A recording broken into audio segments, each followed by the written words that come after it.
to turn to Saudi Arabia, where this Sunday we'll see the final of the Esports World Cup. It's been billed as the largest ever event in gaming and esports, and it's hosted in the Saudi capital, Riyadh. It's been going for an incredible 8 weeks with a prize pool of $60 million, but the event has been boycotted by some gamers over Saudi's poor human rights record. Joining me now is Rod Breslow, who is a gaming insider and esports consultant.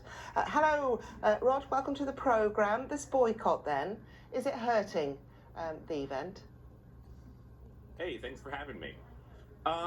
Overall, I would say, like, personally for myself, I have not been watching, I have not been covering it. Many of my colleagues refuse to work the event, whether as a host or as a commentator. Many others, including other journalists, have refused to write about it and to report on it. I would say that there has been a good amount of backlash within especially the Western world, especially with the human rights record that you mentioned in terms of not watching this event. Overall, it doesn't seem like the boycott has worked as much. The viewership has still been pretty good. The online engagement has still been pretty good. I believe the Saudis probably see it as an overall success so far, even with the pushback from the Western world.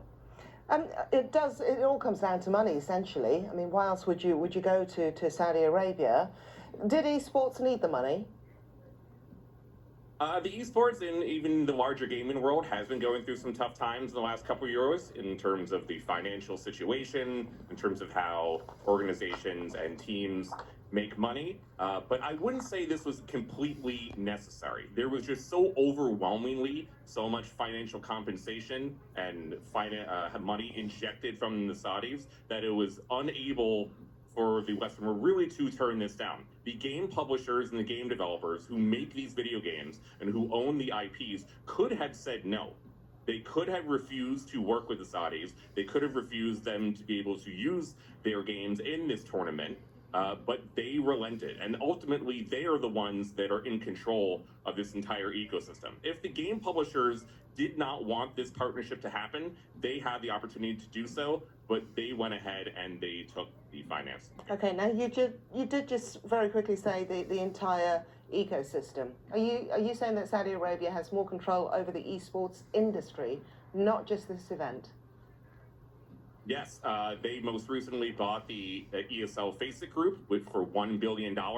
They have a general monopoly over many of the video games that are played in the esports ecosystem, and they launched this event as well. So while you see in golf, they have created the LIV Tour, and in Formula One, they're investing in certain races. Here in esports, it would be like they bought the PGA Tour, if they had bought almost like half the Formula One races. The investment that the Saudis are putting into esports and video games is far greater than what they are doing in golf and in wrestling and in racing. So what they're doing here is much worse off in terms of what's happening. Okay, Rob, we just run out of time. Rod Breslow, thank you very much indeed. This is BBC News.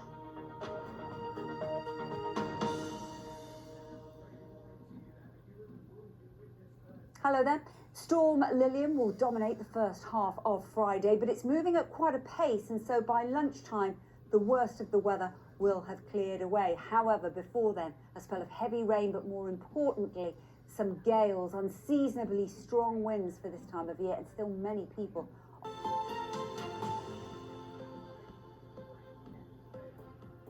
Thank you, Philip. Good morning, welcome to Breakfast with Lakshmi Gopal and Charlie State. Our headlines today.